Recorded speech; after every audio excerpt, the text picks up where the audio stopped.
Hello students, जैसा कि हमने पिछले लेक्चर में सेक्शन 1.3 और इसकी एक्सरसाइज भी की थी। तो सेक्शन तो हमने ज़्यादा क्वेश्चन नहीं किए क्योंकि एप्लीकेशन से तो हमने ज़्यादा फोकस से एक्सरसाइज भी किया था।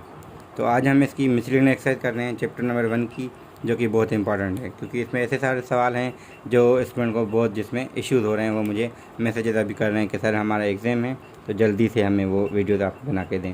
तो मैंने 1.3 तक तो बना लिया था, अब हमारा सिर्फ मिसलिनियस रहता है। ठीक है, मिसलिनियस चैप्टर नंबर 1 का।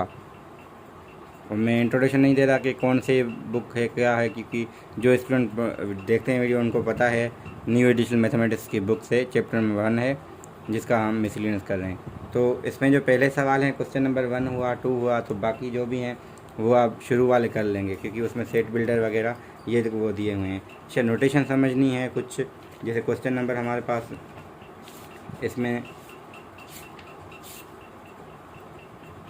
1 तो आप खुद ही कर सकते हैं। 1 में सिंपली सेट की इन्फॉर्मेशन है कि ऐसे सेट बताएं, एक सच इधर एक, यानी सेट बिल्डर की फॉर्म है। ठीक है, तो दूसरा सवाल भी आप कर सकते हैं, एक सच इधर एक से प्राइम नंबर।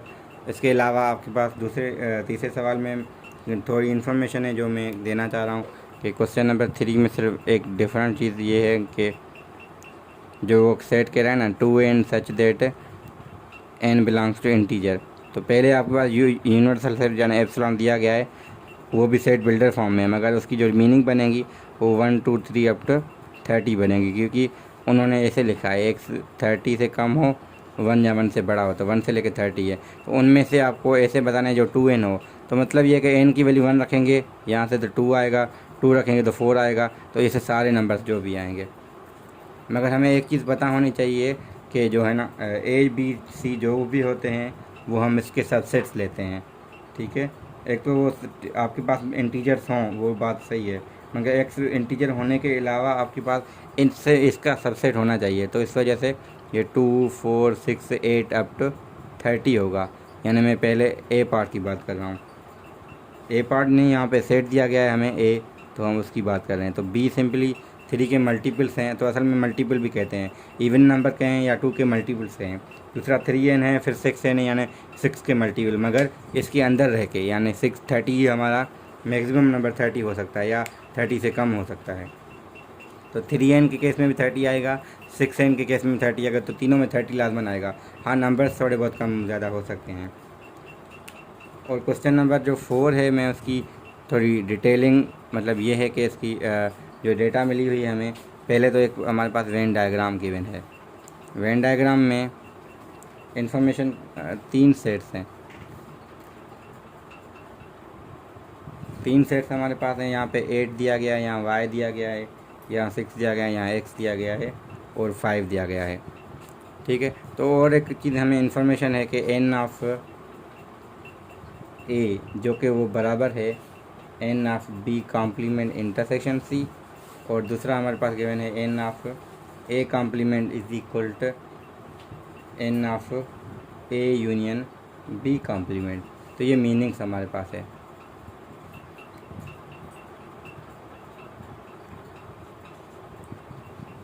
ठीक है, तो यहाँ पे ये इन्फॉर्मेशन हमें गिवन है, तो इस लिहाज से अगर देखें n ऑफ a में क्या होगा, a हमारे पास ये है, ये b है और ये c है। तो ए बी सी अगर ऐसे दिए गए हैं तो हमें यहाँ से पता चला है कि जो n ऑफ a है वो x+5 या 5+x है। ठीक है, जो n ऑफ b होगा वो ऑब्वियसली ये इन तीनों का सम होगा, n ऑफ c होगा वो इन दो का सम होगा। ठीक है, तो n of b complement intersection c, जब ये इंटरेस्टिंग है। देखें b कॉम्प्लीमेंट क्या होता है, b कॉम्प्लीमेंट ये b है, b के अलावा यानी ये भी होगा, ये भी होगा, बस 5 और 8, तो कितने होंगे 5 और 8 13। मगर बी कॉम्प्लीमेंट की यूनियन करनी है ए के साथ, तो 5+13 से 8 हम करेंगे और ये वाला पोर्शन, मगर ये की है कि अगर वेन डायग्राम के लिहाज से देखें ना तो डिफरेंट मीनिंग बनेगी। तो हम पहले सम नहीं करेंगे, पहले बी कॉम्प्लीमेंट देखेंगे, उसमें ये पोर्शन भी आता है, ये भी आता है। फिर इसकी जब यूनियन करेंगे ए के साथ, तो ए में ये दो पार्ट आ रहे हैं, तो एक ये, तो ये एक बार हम लिखेंगे, दो बार बार नहीं लिखेंगे। तो ये हमारे पास हो जाएगा जो n of b complement intersection c था, सॉरी मैं यहाँ पे चला गया, ये भी ठीक है, मगर ये इसकी हमें यहाँ पे करना था, तो बी कॉम्प्लीमेंट हमने लिखा था, उसकी इंटरसेक्शन सी के साथ करनी है। तो जब इंटरसेक्शन सी के साथ करेंगे ना तो सिर्फ ये 8 आएगा। तो यहाँ पे ये मीनिंग इसकी एन ऑफ जो बी कॉम्प्लीमेंट इंटरसेक्शन सी है वो 8 है। तो सिंपली इन दोनों को इक्वेट करके हम x is equal to 3 find कर सकते हैं। तो यहाँ पे x की वैल्यू 3 आ गई। फिर दूसरी जो कंडीशन है उसमें से हमें y मिलेगा। क्यों? क्योंकि वहाँ पे वो दे रहा है कि एन ऑफ ए कॉम्प्लीमेंट। अब ए कॉम्प्लीमेंट क्या है? ए के अलावा 6y और 8 है। ठीक है, तो यहाँ पे मैं जगह नहीं है तो मैं ऊपर यहाँ पे लिख रहा हूँ।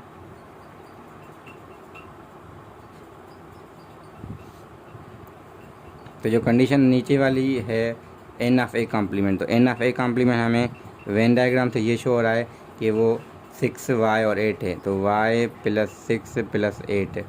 और दूसरा देखें N of A union B complement. तो जैसे हमने पहले कहा कि बी कॉम्प्लीमेंट, बी के अलावा ये 3 पोर्शंस 2 पोर्शंस है, इनमें जब ए यूनियन करेंगे तो ये मिलेगा इसमें। तो 1 2 ये 3 अब हो जाएंगे। तो ये हो जाएगा 5 प्लस x प्लस 8। तो x की वैल्यू हमें पहले मिल चुकी है 3, तो वो हम पुट कर सकते हैं। तो ये क्या हो जाएगा, इन दोनों को इक्वेट करना है। तो y प्लस 8 और 6 14 इज इक्वल टू 5 और 3 ये सारे मिलाएं तो 8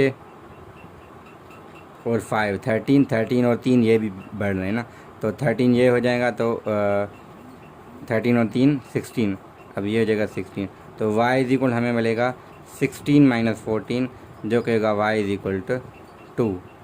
अब हमें क्योंकि वो पूछ भी रहे हैं find the value of x and y, तो हमारी ये x और y की वैल्यूज मिल गई। तो ये हमारा मिसलिनियम का क्वेश्चन नंबर 4 था। ठीक है, तो 4 हमारा हो गया। अब मैं यहाँ से 5 क्वेश्चन अटेम्प्ट कर रहा हूँ और 6 में नहीं कर रहा। ठीक है, 6 तो डिटेलिंग में हम करेंगे, 5 का सिर्फ वेन डायग्राम बना सकते हैं। 5 इतना मुश्किल भी नहीं है। मैं असल में 7 को छोड़ना चाह रहा था। तो 7 क्योंकि आपका उसी पे ही बेस्ड है जो आपकी सेट बिल्डर फॉर्म है।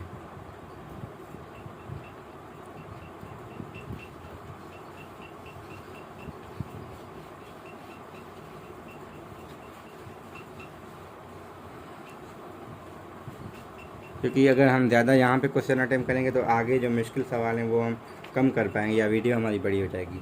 तो इस वजह से मैं उनको ज़्यादा अहमियत दे रहा हूँ जो हमारे थोड़े मुश्किल हैं। तो क्वेश्चन नंबर 5 है, तो उसकी थोड़ी मैं अगर डेटा लिखूँ तो एन ऑफ ई एप्सिलॉन दिया गया है 23, N of A intersection B दिया गया है x। ठीक है, एन ऑफ ए दिया गया है y, फिर एन ऑफ बी दिया गया है 2y, और N of A complement intersection B complement दिया गया है 7। ठीक है, तो ये इन्फॉर्मेशन से अगर हम वेन डायग्राम बनाएं तो ये ए है, ये बी है। ठीक है, अगर इंटरसेक्शन में देखें क्या है, एक्स है, इंटरसेक्शन में एक्स है, ये ए है, ये बी है। अब देखें ए में एलिमेंट कितने हैं, वाई हैं, मगर ए में तो वाई है ना, इंटरसेक्शन में तो एक्स है, तो ये हो जाएगा वाई माइनस एक्स, क्योंकि टोटल हमारा वाई है। सिमिलरली एन ऑफ बी ये हो जाएगा 2y माइनस एक्स, क्योंकि टोटल 2y है मगर ये वाला पोर्शन 2y माइनस एक्स होगा। अब हमें ये बाहर वाला उन्होंने दिया है, ये 7 है। ठीक है, अब हमें find the least possible value of y। अगर हमें पता है N of epsilon is equal क्या होता है, इन सब का सम। ठीक है, तो N of A union B होता है plus N of A union B का कॉम्प्लीमेंट, जो कि आपका सिंपली यही है बाय डीमॉर्गन्स लॉ। तो N of A union B तीनों को सबको सम करेंगे तो ऑब्वियसली हमें क्या मिलेगा, y minus x plus x. तो y minus x plus x plus 2y minus x और यहाँ से 7। अब x तो ख़त्म हो जाएगा, ये हो जाएगा 3y minus x plus 7 is equal. Epsilon हमें दिया गया है, एप्सिलॉन हमें कितना गिवन है, 23 है। ठीक है, तो अगर हम सिंप्लीफिकेशन थोड़ा लिखें, क्योंकि हमें वो चीज़ एक बता रहा है कि find the least possible value of y। तो y के लिए अगर सिंप्लीफाई करें तो ये क्या हो जाएगा, 7 इधर आएगा माइनस में। ठीक है, x भी यहाँ पे आएगा, जो ये हो जाएगा 16 प्लस एक्स, और 3 को भी डिवाइड करें तो आपके पास ये कंडीशन बन रही है। अब अब देखिए हम कम से कम वैल्यू एक्स की क्या पुट कर सकते हैं, ये सवाल है। अब देखें एक्स की वैल्यू मैं अगर ज़ीरो रखूं, क्योंकि मुझे पता है एक्स की वैल्यू कम से कम ज़ीरो हो सकती है, मगर अगर ज़ीरो रखें तो ये वाई इंटीजर नहीं आएगा, क्योंकि यहाँ पे नंबर ऑफ़ एलिमेंट है वाई, तो यहाँ लाजमन ये इंटीजर होना चाहिए। तो ज़ीरो पुट करने से ये इंटीजर आ नहीं रहा। सिमिलरली 1 पुट करने से भी ये इंटीजर नहीं आ रहा। हाँ, अगर 2 पुट कर रहे हैं तो हमें मिल रहा है ये 18 मिलेगा, 18/3 हमें कितना मिलेगा, 6 मिलेगा। अगर फिर 3 करेंगे 4 करेंगे नहीं आएगा, फिर 5 करेंगे तो फिर हमें मिलेगा 21/3 फिर 7, यानी एक्स इज इक्वल जब हमारे पास 2 है तो वाई 6 मिल रहा है। तो एक्स इज इक्वल जब 3 है 5 है तो वाई हमें 7 मिल रहा है। एक ये कंडीशन है, एक ये कंडीशन, बाकी भी तो इंटीजर ही नहीं मिल रहा, हम तो वो तो उठाएंगे ही नहीं। इनमें जो लीस्ट होगा वो ये होगा। अब हम एक्स की हमें वो पूछता है, हम 2 बताते, अगर 2 के करस्पॉन्डिंग वाई 6 आ रहा है तो हम कहेंगे least value of Y is 6 है। तो ये क्वेश्चन नंबर हमारा 5 हो गया यहाँ पे। अब हमारे पास क्वेश्चन नंबर 6 है। अब क्वेश्चन नंबर 6 में बहुत सारी इन्फॉर्मेशन गिवन है, तो मैं पहले तो वेन डायग्राम बनाता हूँ, ठीक है। तो वेन डायग्राम से डेटा हमें मिलेगी, पहले वो हम वेन डायग्राम में फिल करते जाएंगे। तो वेन डायग्राम हमें खाली पे से मिला हुआ है, उन्होंने लिखा हुआ है यहाँ सेलिंग है, यहाँ पे स्विमिंग है और यहाँ पे हमारी गोल्फ है। तो 3 हमारे पास गेम्स है, ठीक है। अब हमारे पास people staying in at a holiday hotel are able to take part in singing. अब हमारे पास जो लोग हैं वो इन तीनों में से कोई ना कोई हमारे पास एक्टिविटी कर रहे हैं। तो बाहर भी हो सकता है, ऐसा भी हो सकता है, अब डिपेंड करता है डेटा पे। अगर ऐसा कोई बंदा हो सकता है, अब डेटा हमारे पास गिवन कुछ इस तरह है कि 4 people take part in all 3 activities, ठीक है। तो ऑल 3 तो हमें पहले से ही पता चल जाएगा ये 4 है। अच्छा, अब इंटरेस्टिंग क्वेश्चन जो डेटा आ रही है इसकी वो थोड़ी समझने वाली है। अब 17 people take part in sailing swimming but not golf. तो गोल्फ हमारा यहाँ पे है, तो ऐसे बंदे हैं जो सिर्फ इन दोनों पे आ रहे हैं, ये दोनों गेम्स खेल रहे हैं मगर ये नहीं खेल रहे हैं। तो वो हमारा किस जगह पे होगा, वो यहाँ पे सिर्फ ये वाला पार्ट है। क्यों? क्योंकि ये वो हैं जो सेलिंग और स्विमिंग तो करें मगर गोल्फ नहीं खेल रहे हैं। फिर हमारे 21 पीपल ऐसे हैं जो स्विमिंग और गोल्फ तो कर रहे हैं मगर सेलिंग में नहीं है। तो स्विमिंग और गोल्फ यहाँ पे है, तो ये हमारे 21 हो जाएंगे यहाँ पे। सिमिलरली हमारे पास दूसरी चीज़ है कि 12 people take part in golf sailing but not swimming. तो वो हमारा 12 हैं, वो यहाँ पे आ जाएंगे क्योंकि sailing and golf but not swimming. तो ये वहाँ तक आएगा। 42 people take part in sailing only. अब सेलिंग ओनली देखें, ये वाला पोर्शन टोटल सेलिंग है। सेलिंग ओनली जो दोनों किसी में भी ना हो तो यहाँ पे आ जाएगा, वो है 42 बंदे हैं। फिर हमारा x people part in swimming only. Swimming only portion ये वाला है, तो यहाँ पे एक्स हो जाएगा। फिर हमारा लास्ट है x-2 take part in golf only, तो यहाँ पे x-2 भी है। अब 16 people who do not take part in any 3 activities, ठीक है। तो यहाँ पे बंदे हैं ऐसे जो कोई गेम नहीं खेल रहे हैं, जैसे हम कहते हैं जो बोर होते हैं, खास करके ना कोई किसी गेम में इंटरेस्टेड नहीं होते, तो वो बंदे ऐसे आएंगे जो बाहर पड़े हों अलग से, जैसे बैठे हुए जैसे। तो उस तरीके से यहाँ पे हम इसको ऐसे इंटरप्रेट कर सकते हैं।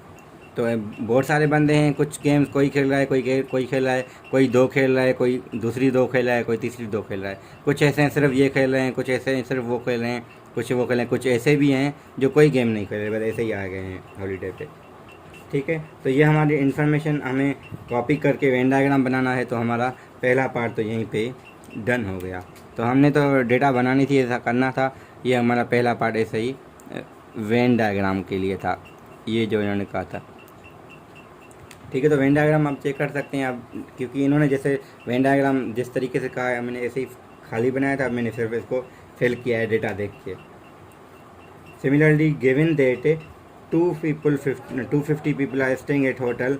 अच्छा, जो टोटल लोग हैं अब वो हमें बता रहे हैं, पहले हमें नहीं पता था, हमें अब पता चला है कि जो n ऑफ एप्सिलॉन है वो हमारे पास 250 है, ठीक है। पहला इसमें पार्ट फिर इसका है फाइंड एक्स ऑब्वियसली, ठीक है। तो एक्स फाइंड करने के लिए हमें क्या करना पड़ेगा, या कैलकुलेट एक्स। तो एक्स फाइंड करने के लिए हमें पहले सबको टोटल करके इक्वल टू 250 करना है।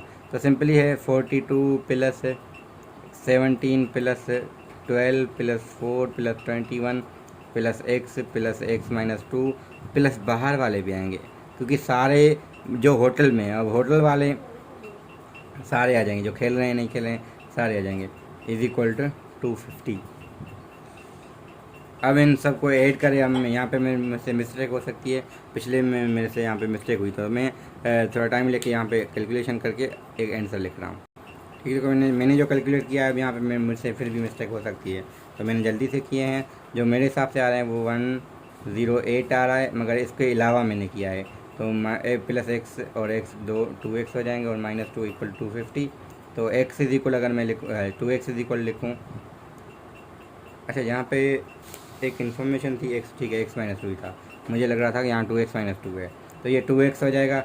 और ये 106 है, तो यहाँ पे लिख सकते हैं 250 माइनस 106 है, ठीक है। तो 2x इज इक्वल टू आ जाएगा 250 में से 106 है तो x हो जाएगा। तो सिंपली 150 बचेंगे, 6 और जाएंगे 144 बचेगा। तो x इज इक्वल आ जाएगा हमारे पास 72, ठीक है। तो x हमारे पास 72 आ गया है।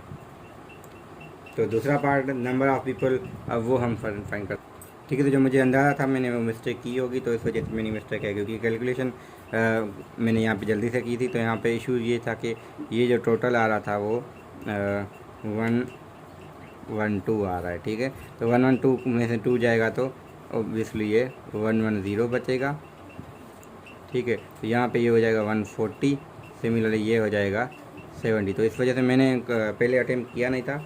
तो कैलकुलेशन भी मीनिंग है, क्योंकि इतने सारे हैं तो आप जो करेंगे तो अच्छी तरीके से कर सकते हैं, ठीक है। तो कैलकुलेशन आप पे है। अब मेरा कॉन्सेप्ट है यहाँ पे मेन कि वेन डायग्राम बनाना और आपको ये इन्फॉर्मेशन देना, ठीक है। तो कैलकुलेशन आप कर सकते हैं। तो मिस्टेक हम भी इंसान हैं तो हो सकती है, तो मैंने समझा कि शायद पॉज करके मैंने रिव्यू किया तो मिस्टेक मेरी निकल आई, क्योंकि बाद में निकलती है थोड़ी ज़्यादा मुश्किल होती है स्टूडेंट को, कि वो सारा कॉपी कर देते हैं, फिर वो उनको बाद में रियलाइज़ होता है।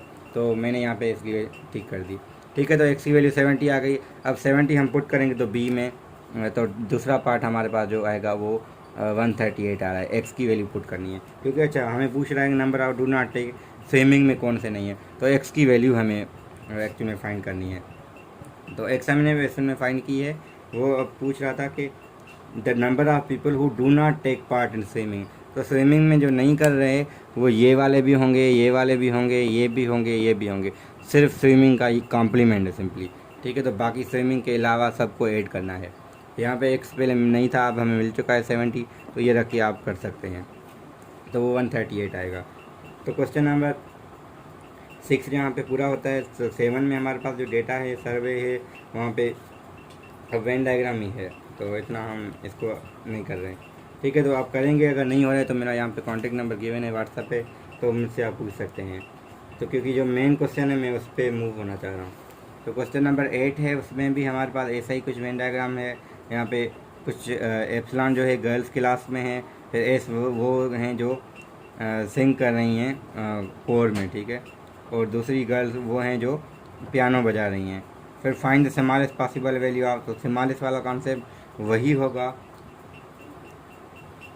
अब हमारा जो हमेशा जो मैं इसमें हिंट देता हूँ ना, वो यही देता हूँ कि जो भी आपका वेन डायग्राम हो, जो भी डेटा हो, उन सबको पहले रख लें, और जो बचे हुए हैं उनको इन टर्म्स ऑफ एक्स लेके आएँ। तो इन टर्म्स ऑफ एक्स लेने से फ़ायदा ये होता है कि हम वहाँ पे देख सकते हैं, अगर आपके पास फॉर एग्ज़ाम्पल x माइनस 5 आ रहा है कोई कहीं पे ये एक्सप्रेशन, तो आपको यहाँ से पता होगी कि नेगेटिव नंबर होता नहीं है, क्योंकि नंबर ऑफ़ एलिमेंट्स है। तो कम से कम इसकी वैल्यू 5 0 हो सकती है इस पूरे की। जब x माइनस 5 इक्वल 0 रखेंगे तो x की वैल्यू आपके पास 5 हो जाएगी। तो स्मॉलेस्ट वैल्यू हम ऐसे कर सकते हैं, ठीक है। तो सेट नोटेशन में एक चीज़ हमें बतानी है कि गर्ल्स वुड नीदर सिंक और नॉट। तो नीदर नॉर हमारा सिंपली ये होता है कि A complement intersection B, simply है, ठीक है। ए कॉम्प्लीमेंट मतलब जो ए में नहीं है, बी कॉम्प्लीमेंट जो बी में नहीं है, तो इंटरसेक्शन हमारा नीदर नॉर हो जाता है। तो इंग्लिश की मीनिंग सेट में कॉम्प्लीमेंट की इंटरसेक्शन होती है, ठीक है। तो स्मॉलेस्ट वैल्यू आप कर सकते हैं फाइंड जब आप इंटरसेक्शन को in terms of x find करेंगे, तो वो आप कर सकते हैं। फिर हमारे पास क्वेश्चन नंबर 8 तो हो गया। ये 9 जो है, अब 9 क्वेश्चन बड़ा इम्पोर्टेंट है। जो जब भी हमने 2-3 साल हो गए हमें, या अभी 4 साल हो गए हैं mathematics resource centre Sukkur IBM में एज अ ट्यूटर काम करते हुए। तो वहाँ पे स्टूडेंट हर साल जो NTS PTS होती है, तो ये सवाल ऑलमोस्ट जो स्टूडेंट हैं जो हमारे पास आते हैं उनको, मतलब 1-2 कुछ स्टूडेंट ऐसे अच्छे होते हैं जो उनको आता है, मगर मोस्टली इन स्टूडेंट को इसमें इशू होता है। तो मैं ज़्यादा टाइम नहीं वेस्ट कर रहा, तो क्वेश्चन नंबर 9 की पहले तो डेटा लिखता हूँ, ठीक है। तो 9 की डेटा वही है जो मैं पहले कहना चाह रहा था, इसमें वही इंफॉर्मेशन डिपिक्ट होती है। तो y यहाँ पे है, यहाँ x है, यहाँ w है, ठीक है, और बाहर z है। अब इशू क्या है, सारे वेरिएबल हैं x y z w। अब हमें क्या करना है, पहले काम ये है कि जो इंटरसेक्शन है उसके टर्म्स में सबको लिखना है, यानी इसको भी क्योंकि हमें इन्फॉर्मेशन गिवन है। तो हमारे पास अगर हम देखेंगे n ऑफ एप्सिलॉन हमें गिवन है 250, फिर हमें n ऑफ यहाँ f है, यहाँ s है। तो असल में क्या है, लोग हैं जो फ्रेंच बोल रहे हैं, कोई स्पेनिश बोल रहा है, कुछ ऐसे भी हैं जो कोई लैंग्वेज नहीं बोल रहा है, कोई उसकी अपनी लैंग्वेज है, ठीक है। तो यहाँ पे ये इन्होंने पहले टर्म्स लिखे थे, आगे उन्होंने इन्फॉर्मेशन दी है, फिर हमें वो डिफरेंट सिंपली w की वैल्यू, उसकी वैल्यू पूछ रहा है। तो वो हम करेंगे। पहले तो हमारा काम होगा सबको x में लेके आएँ। तो हमारे पास जो n ऑफ f है वो है 80, ठीक है। तो n ऑफ s है वो हमारे पास है 220। अब हमें लिख सकते हैं, क्योंकि अगर हमारे पास अब नया वेन डायग्राम बनेगा। नया वेन डायग्राम मैं इस वजह से कह रहा हूँ क्योंकि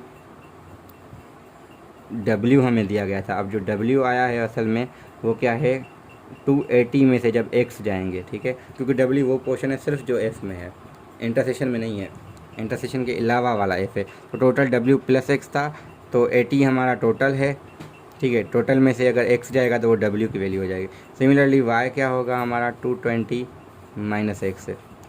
z हमारा क्या होगा, z सिंपली वो है हमारा जो हम करते हैं n of epsilon is equal to n of a union b plus n of a union b का कॉम्प्लीमेंट।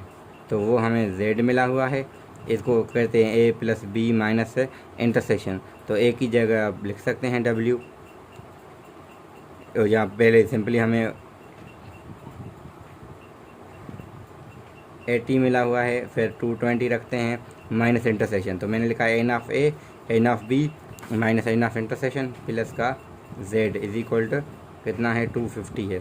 तो इनको अगर थोड़ा सिंप्लीफाई करें तो हमारे पास आता है z की वैल्यू हमें निकालनी है ना वैसे भी। तो z की वैल्यू आपके पास देखें कितना होगा, x यहाँ पे आ जाएगा तो माइनस प्लस में आ जाएगा 220 और 80 300, तो 250 में से माइनस तो माइनस का 50 बचेगा। तो z भी हमारा आ गया, तो हम यहाँ पे लिख सकते हैं z is equal to x minus 50। अब हमारा काम आसान हो गया है, क्यों, क्योंकि अब हम हमारा जो काम है जो मैंने पहले कहा था कि हमको सबको इन टर्म्स ऑफ x लिखेंगे, तो ये जब आपको करना आएगा ना तो आप सवाल कर सकते हैं, जब ये नहीं आएगा तो आपको बड़े इश्यूज़ होंगे। अब ये हमारा हो गया, यहाँ पे ये भी x में है, ये भी सारे x में आ गए। अब हमें सवाल पे आते हैं। तो पहले है maximum possible value of w। अब देखें w क्या है, सिर्फ ये पोर्शन है। अभी ये मैक्सिमम कब हो सकता है, अब क्योंकि ये मैक्सिमम, क्योंकि a हमारा जो फ्रेंच वाला है और ये s है, तो फ्रेंच हमारा 2 हिस्सों में तकसीम है, एक तो w में है, एक x में है। तो हम कह रहे हैं w हमारा क्या हो, मैक्सिमम हो। तो w मैक्सिमम तब होगा ना जब हमारा x मिनिमम हो। तो x मिनिमम तब होगा फिर जब हमारी इंटरसेक्शन ये बाहर वाला पार्ट ज़ीरो हो। क्यों, हमने पहले देखा था पिछले लेक्चर में कि जब हम कहते हैं इंटरसेक्शन मिनिमम तो बाहर वाला पोर्शन मिनिमम, और हमने उनका रिलेशन देखा था। तो जिसको इशू है तो मेरा पिछला लेक्चर देख सकते हैं, क्वेश्चन नंबर हमने 8 में डिस्कस किया था वो, ठीक है। 1.3 के क्वेश्चन नंबर 8 का रेफरेंस मैं दे रहा हूँ, उसमें अगर देखेंगे मैंने यहाँ पे कंडीशन बताई थी। तो हमने कंडीशन कौन सी यूज़ करेंगे कि हमारे पास जो इंटरसेक्शन है वो मिनिमम कब होगी, जब ये वाला पार्ट ज़ीरो होता है। तो सिंपली हम ये कहते हैं n of epsilon is equal union. तो यहाँ पे तो हम टर्म्स देख सकते हैं। अब इसकी मिनिमम z की वैल्यू साइन यानी ये कहेंगे सिंपली हमें क्या करना है। अगर a पार्ट के लिए मैं अब ऊपर वाला डायग्राम मिटा रहा हूँ, अब मैं करना चाह रहा हूँ a पार्ट। तो a पार्ट के लिए मैं लिखना वही कर रहा हूँ कि हम कहेंगे कि for maximum value of w we have to do, we need, या वी नहीं कह सकते हैं, we need X to be minimum, X to be minimum. X minimum कब होगा? इफ़ जेड ज़ीरो हो, ठीक है। तो जेड ज़ीरो, जेड क्या रखा है हमने? एक्स माइनस 50, तो हम कहेंगे X minus 50 equal to zero, तो एक्स इज इक्वल टू 50 आ जाएगी वैल्यू। अब एक्स 50 आई है, हमें एक्स तो चाहिए नहीं थी ना, एक्स 50 आएगी, वो एक्स की मिनिमम वैल्यू है। जब एक्स मिनिमम होगी तो ये मैक्सिमम होगी। क्यों? क्योंकि हम कह रहे थे ना ये हमें यहाँ से एक्स मिली है इस कंडीशन से, यहाँ पे एक्स की वैल्यू असल में तो एक्स ये थी, तो ये आ गई, ये यहाँ पुट करेंगे 50, तो एक्स 50 पुट करेंगे तो हमें मिलेगा W is equal to 30 maximum, ठीक है। तो 30 हमारा डब्ल्यू का मैक्सिमम वैल्यू हुआ। क्यों? एक्स की कम से कम वैल्यू पे ये सबसे ज़्यादा होगा। फिर हम दूसरा पार्ट कर रहे हैं तो उसमें ज़्यादा क्लियर होगा। तो कंडीशन हमने अप्लाई करके हमने एक्स की वैल्यू निकाली है। अब सिर्फ एक्स हम पुट करने पे हमें पता है कि डब्ल्यू मैक्सिमम होगा, ठीक है। डब्ल्यू क्यों मैक्सिमम होगा? अगेन मैं वही बात दोबारा रिपीट कर रहा हूँ कि हम कह रहे हैं कि जब हमारा इंटरसेक्शन मिनिमम होगा तो जो पोर्शन होगा दूसरे सेट का वो हमारा मैक्सिमम होगा। अब हमारे पास दूसरा जो बी पार्ट है उसमें कह रहा है minimum maximum possible value of W Z, sorry maximum value of Z, वही कंडीशन। अब देखें जेड कब में मैक्सिमम होगा? जेड तब मैक्सिमम होगा जब हमारा इंटरसेक्शन मैक्सिमम होगा। तो if Z is maximum then X is maximum, ठीक है। तो एक्स मैक्सिमम, मैक्स को मैं मैक्सिमम को मैक्स लिख रहा हूँ, ठीक है। तो एक्स मैक्सिमम कब होगा? सिंपली हमें पता है कि एक्स मैक्सिमम कब हो सकता है। तो कंडीशन हमारी होती है जो छोटा सेट है तो N of F should be equal to N of F intersection S, ठीक है। हम ये कहते हैं कंडीशन हमारी ये होती है। तो क्योंकि फिर इस केस में एफ हमारा सबसेट बन जाएगा एस का, तो छोटा सेट बन जाता है। जो हमने कंडीशन ऑब्वियसली मैक्सिमम के लिए ही लिखी थी। अगेन मैं कह रहा हूँ क्वेश्चन नंबर 8 1.3 का पिछले वीडियो में। तो एन ऑफ एफ हमारा 80 है, ये हमारा एक्स है, तो एक्स की वैल्यू अगेन 80 आ गई। मगर हमें एक्स तो चाहिए नहीं, हमें क्या चाहिए? जेड। जेड की वैल्यू हमने क्या निकाली थी? ये निकाली थी। तो यहाँ पुट करेंगे जेड इज इक्वल क्या मिलेगा? 80 माइनस 50 जो कि होगा 30, ये हमारा मैक्सिमम होगा। किसका वैल्यू? जेड का वैल्यू मैक्सिमम ज़्यादा से ज़्यादा ये हो सकता है। फिर सी पार्ट है the maximum possible value of who speak finish. अब हमारा इंटरसेक्शन का मैक्सिमम तो वो एक्चुअल में हम कर चुके हैं, वो 80 है। तो वह हमने निकाला पहले था मगर हम बता बाद में रहे क्योंकि वो पूछ बाद में रहा है। तो ऐसा काम होता है जो हम पहले कर चुके होते हैं, कोई पूछता है भाई आपने ये काम किया है? हाँ मैंने किया था, कल किया था, मगर वो किसी ने पूछा नहीं तो मैं क्यों बताऊँ। तो वही बात है कि हमने यहाँ पे एक्स की वैल्यू निकाली थी मगर हमें चाहिए ये थी, तो हमने यहाँ पे ये रख ली। हमें ये पूछ रहा था, अब बाद में ये पूछ रहा है तो हमने कहा भाई हमने ये निकाली थी वैल्यू, यही मैक्सिमम, क्योंकि हमने कंडीशन यहीं पे अप्लाई की थी। तो हमारे तीनों पार्ट यहाँ पे हो गए इसके। अब क्वेश्चन नंबर 10 को मैं डिस्कस करके 11 और 2 क्वेश्चन अब हमारे रहते हैं सिर्फ, ठीक है। तो क्वेश्चन नंबर 10 की भी मैं डेटा सिर्फ बना के कंडीशन लिखूँगा तो आपको क्लियर हो जाएगा, ठीक है। तो वीडियो पहले ही हमारी 28 मिनट्स की हो गई है, तो मैं कोशिश कर रहा था थोड़ी कम बने वीडियो, मगर ये है कि आपके एग्ज़ाम है तो आपको नीड पड़ेगी, फिर बाद में करने से अच्छा है कि अगर मैं बैठा हूँ तो आपको अभी करके दूँ, ठीक है। तो क्वेश्चन नंबर मैं 10 को फ़िलहाल लिख रहा हूँ। तो 10 का वेन डायग्राम कुछ इस तरह है,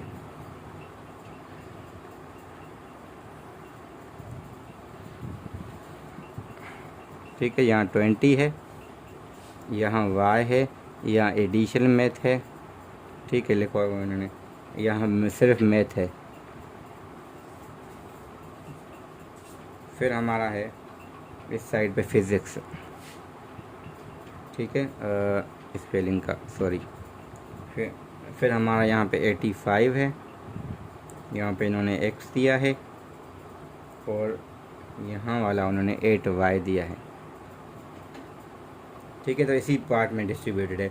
तो हमारे पास कंडीशन है, तो सिंपली है स्टूडेंट है, कुछ मैथ में है, कुछ फिज़िक्स में, कुछ लाजमन है मैथ में, एडिशनल मैथ में, तो मैथ में होंगे तो इस वजह से वो इसका सबसेट है। कुछ ऐसे भी होंगे जो तीनों में हैं, यानी मैथ तो है ही ऑब्वियसली, मगर एडिशनल मैथ भी ले रहे हैं, फिज़िक्स भी ले रहे हैं, ठीक है। तो हमारे पास है ये क्वेश्चन नंबर 10 का ए पार्ट में मैं डायरेक्टली आ रहा हूँ। अभी कंडीशन है given that number of student taking physics, number of physics, ठीक है, इज कितने हैं? 123। तो नंबर ऑफ़ फिजिक्स कौन से आ रहे हैं, देखिए वन फिजिक्स में ये है और ये है, तो x plus 85 plus 20 is equal to 123। तो 23 आ गया, तो x की वैल्यू हम निकाल सकते हैं। 85 और ये कितना होगा, 15 ऐड करेंगे तो 100 होगा, 100 और 5 बच गया, तो 105 है। 105 अगर 123 में से 105 चला गया तो कितना होगा, 3,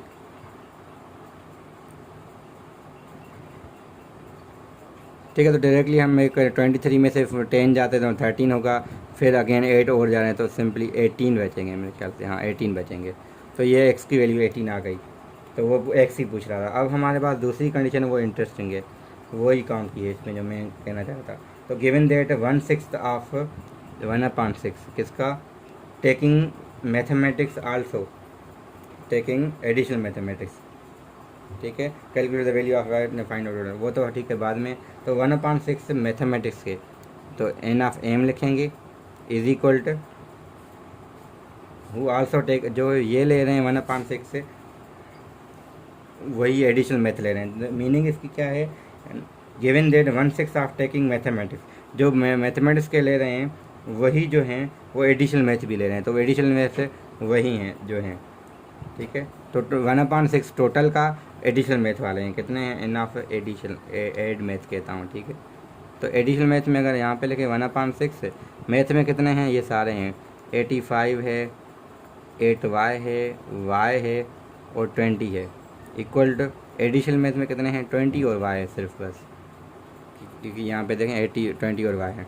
तो इसको अगर सिंप्लीफिकेशन करेंगे तो 80 और ये 105 होगा प्लस 9y होगा इज इक्वल, अगर 6 को मल्टीप्लाई कर दूँ उस साइड तो ये हो जाएगा 6 टू द 120 प्लस 6y, ठीक है। तो थोड़ी सिंप्लीफिकेशन करें तो हमारे पास 3y इज इक्वल टू 120 में से 10 तो 15, तो y इज इक्वल टू 3 आ जाएगा। तो y की वैल्यू 3 हमें मिल गई।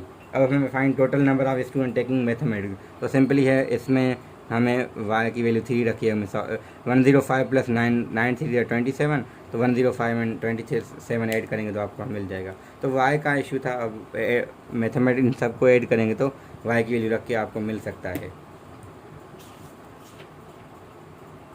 ठीक है। तो हमें x की वैल्यू 18 हमने निकाल ली, वो पूछ भी x ही रहा था, मगर दूसरे में y पूछ के फिर उन्होंने फाइंड वैल्यू करके हमें बतानी जो है ना बी पार्ट में, ठीक है। y की वैल्यू हम यहाँ पे मिस्टेक मैंने की है, y की वैल्यू 5 आएगी, ठीक है। तो 5 रखेंगे तो हमारे पास टोटल यहाँ पे अगर पुट करने के बाद वो 150 आ रहा है, ठीक है। तो अब क्वेश्चन नंबर हम 11 करके इसको वीडियो को एंड कर रहे हैं। तो क्वेश्चन नंबर 11 जो है उसमें सिंपल सी पहले वेन डायग्राम मिला हुआ है, तो वही चीज़ें हैं, दोबारा थोड़ी आई हैं, थोड़ा डिफरेंट तरीके से आई हैं बस। यहाँ A है, बीच में B है, यहाँ C है, यहाँ D है, तो वही XYZ वाला चक्कर है, मगर थोड़ा जो इन्होंने इन्फॉर्मेशन दी है थोड़ा उस लिहाज से और कंडीशन थोड़ा डिफरेंट है, ठीक है। तो वहाँ पे आगे आएंगे हम। तो पहला काम क्या है हमारा, टोटल हमें पता है n of epsilon is equal to 120 है, तो ये चीज़ इन्होंने बता दी है। और वो भी बताया कि ये एक सेट है, ये y है, तो n ऑफ x भी उन्होंने दिया है, n ऑफ x हमें दिया है इन्होंने 80 दिया है। फिर n ऑफ जो y है उन्होंने दिया है 48। अब यहाँ पे y जो है वो कम है, ठीक है। तो पहले कंडीशन हम बनाएंगे, मगर क्योंकि इन्होंने सारा वो वेन डायग्राम में पूछा नहीं है, हमारा काम पहला है इन सबको कन्वर्ट करें। तो एक की जगह हम लिख सकते हैं, क्योंकि हमारा बी सबको बी के टर्म्स में लिखने, क्योंकि इंटरसेक्शन के टर्म्स हमेशा लिखते हैं हम। तो यहाँ हो जाएगा 80 माइनस एक्स, यहाँ हो जाएगा 48 माइनस एक्स, और यहाँ हम इसको फिर उससे फाइन करेंगे, N of epsilon is equal to N of A union B plus का एन ऑफ ए कॉम्प्लीमेंट, या ए यूनियन बी का कॉम्प्लीमेंट सिंपली। तो ये तो प्लस डी है, इसको हमें बी के टर्म्स में लिखना है। ये है 80 प्लस 48 माइनस बी, अच्छा मैं क्योंकि हमारे यहाँ बी है तो बी, और ये कितना है हमारा 120 है। तो इन सबको ऐड करें 120 और इसको ऐड करके कितना होगा, ये होगा 128, तो ये हो जाएगा इस सब को इस साइड भी लेके आना है। तो 120 माइनस 128 प्लस का b, तो ये हो जाएगा b माइनस 8। सिंपली d की वैल्यू भी आ गई इन टर्म्स ऑफ b, जैसे पहले हमने किया था। अब हमारी कंडीशन आ रही हैं। तो कोई पार्ट ए है, अब मैं यहाँ पे लिखना चाह रहा हूँ, मैंने ठीक है यहाँ लिख लिया है, तो हमें अब कोई और चीज़ नहीं चाहिए हमें। तो एन ऑफ पहली कंडीशन हमारी है, फाइंड क्या करना है, फाइंड तो वैल्यू ऑफ कह रहे हैं, मगर हम कह रहे हैं फाइंड क्या करना है हमें, बी करना है इफ़ डी ज़ीरो हो। ठीक है, तो अब D is equal to B minus 8 था, तो सिंपली हम कह सकते हैं अगर डी ज़ीरो रखें तो बी माइनस 8, तो हमें मिलेगा बी इज इक्वल टू 8। ठीक है, तो पहला पार्ट हमारा यही हो गया। फिर दूसरा हमारा है the value of D if B is C. अब देखें डी इज इक्वल टू क्या मिला हुआ है, B minus C, B minus 8। फिर उन्होंने दिया है C is equal to 48 minus B. ठीक है, यहाँ एक्स नहीं है, सॉरी बी है, मैं पिछले वाले में एक्स लिखा हमारा। ठीक है, 48 माइनस बी। अब हमें क्या करना है, सी और बी बराबर हैं, सी और बी बराबर रखने हैं, तो क्या करना पड़ेगा, क्योंकि ये इसको बी के लिए सॉल्व करें तो B is equal to D plus 8 होगा। ठीक है, ये C is equal to 48 minus B है। एक तरीका ये है कि मैंने जो पहले करवाया है स्टूडेंट को, उस तरीके से अगर मैं चलूँ तो वो सिंपल ये है कि सी और बी बराबर हैं, if C is equal to B, तो हमें क्या करना पड़ेगा, ये सी है 48 माइनस सी रखना पड़ेगा। ठीक है, तो सी इस साइड रहेगा 2c इज इक्वल टू 48, तो c इज इक्वल टू 24, और c और b दोनों 24 आ जाएंगे। ठीक है, मगर हमें क्या है, d इज इक्वल टू ये है b माइनस 8, तो यहाँ 48 क्योंकि 24 दोनों हैं, तो 24 रखेंगे माइनस 8, तो d की वैल्यू हमें 16 मिल जाएगी फिर इस केस में, क्योंकि कंडीशन से ये नहीं कि हमेशा ये रहेगी। अब जब d ज़ीरो था तो b ये आया था, फिर जब d ये दोनों कंडीशन b और c बराबर हैं, हमेशा बराबर नहीं है, जब ये बराबर होंगी तो d ये आएगा, जब d ज़ीरो होगा तो b ये आएगा, तो ये कंडीशन है। तो b हमारा पार्ट हो गया, अब c हमारा लास्ट पार्ट है इसका। ठीक है, तो क्लियर है ये चीज़ें। मैं अब श्योरिटी मुझे ये नहीं, आप कमेंट में मुझे बता सकते हैं सर यहाँ पे मुझे इशू है, या अब अगेन मेरा व्हाट्सअप नंबर यहाँ गिवन है। ये क्लियर तो वैसे शो हो रहा है, अगर नहीं हो रहा तो दूसरे वीडियोस पे भी इजीली विजिबल है। ठीक है, तो ये मैंने पार्ट 2 कर ली हैं इसके। तो लास्ट पार्ट हमारा इसका रहता है, तो हम यहाँ पे वो लिख रहे हैं, तो largest possible value of boys who are neither batsman nor. अब देखें नीदर नॉर तो वही बार वाले हैं ना, तो एक्स ऐसे स्टूडेंट जो वहाँ आप पढ़ेंगे तो आपको पता चलेगा। तो उन्होंने सेट का नाम दिए हुए थे, तो हमें वो बताना है कि जो दोनों में नहीं है सिंपली, तो डी और डी की मैक्सिमम वैल्यू पूछ रहा है।